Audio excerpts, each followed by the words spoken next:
경례.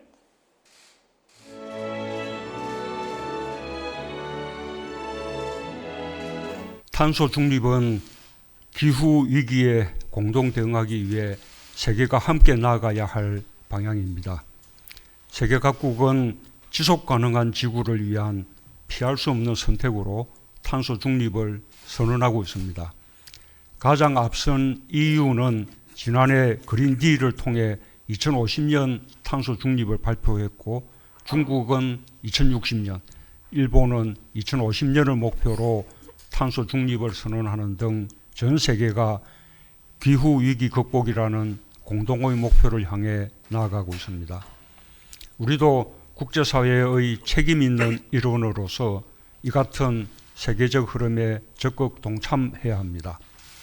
저는 국회 시정연설에서 그 의지를 담아 2050년 탄소 중립을 목표로 나아가겠다는 무거운 약속을 했습니다. 기후 위기를 엄중히 인식하고 필요한 대응과 행동에 나서겠다는 선언입니다. 2050년 탄소 중립을 실현하는 것은 결코 쉬운 일이 아닙니다. 화석 연료 의존이 높으면서 재생에너지의 비중이 아직 낮고 제조업 중심의 산업 구조를 가진 우리나라로서는 더욱 쉽지 않은 도전입니다. 대체 에너지의 비용을 낮추는 것도 큰 과제입니다.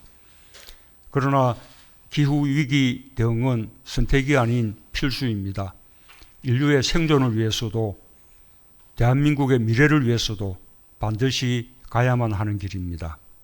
피할 수 없는 일이라면 규제에 이끌려가기보다 능동적이고 적극적인 자세로 과감히 도전에 나설 필요가 있습니다. 탄소 중립을 실현하기 위해 온실가스 감축을 위한 전방위적 노력과 함께 이를 계기로 우리 사회 전 영역의 혁신을 추동하면서 저탄소 사회로의 이행의 속도를 높여야 합니다. 탄소 중립은 우리 경제의 성장을 유지하기 위해서도 꼭 필요한 과제입니다. 이미 저탄소 경제는 새로운 경제 질서가 되고 있습니다.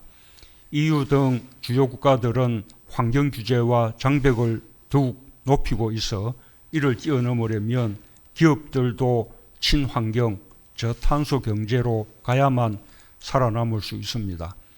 우리 경제의 지속 가능한 발전을 위해서라도 탄소 중립을 오히려 기술 혁신과 산업구조 혁신의 계기로 삼고 신성장 동력과 새로운 일자리 창출의 기회로 만들어야 할 것입니다. 2050년 탄소 중립을 목표로 나아가기 위해서는 국가적으로 차분하고 냉철하게 준비해 나갈 필요가 있습니다. 화석연료 중심의 에너지를 친환경 재생에너지로 전환하는 에너지 전환 로드맵을 정교하게 가다듬으면서 온실가스 감축 계획도 재점검해 주시기 바랍니다. 특히 탈탄소와 수소경제 활성화, 재생에너지 비중 확대 등 에너지 전환 가속화를 위한 방안을 다각도로 강구해 주기 바랍니다. 녹색 산업 생태계 구축을 위한 산업혁신 전략도 보다 속도감 있게 추진해야 할 것입니다. 저탄소 산업 구조로 전환하기 위한 다방면의 지원을 강화하면서 산업계의 혁신적 탈탄소 신기술과 대체 연료 개발을 강력히 뒷받침해야 하겠습니다.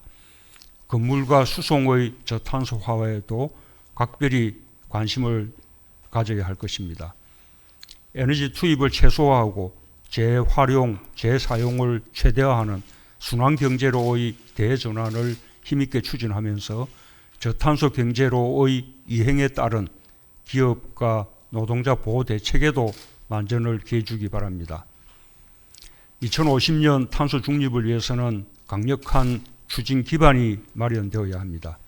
국가 전략으로서 추진해야 성과를 낼 수 있는 만큼 추진 체계부터 힘있게 구축할 필요가 있습니다.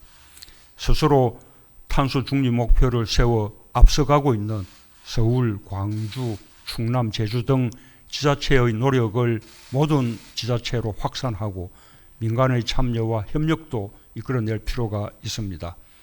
구체적인 방안 마련을 통해 국민 공감대를 형성하는 노력과 함께 산업계와의 소통 노력도 더욱 강화해 주기 바랍니다. 탄소 중립을 뒷받침하기 위한 제도적 기반도 마련해야 할 것입니다. 국회에서도 여야 합의로 2050년 탄소 중립을 목표로 한 기후 위기 대응 비상 결의안을 의결한 정신을 살려 적극 협조해 주시고 앞으로 여러 정부에서 노력이 지속되어 나갈 수 있도록 함께 지혜를 모아주시기 바랍니다. 이상입니다.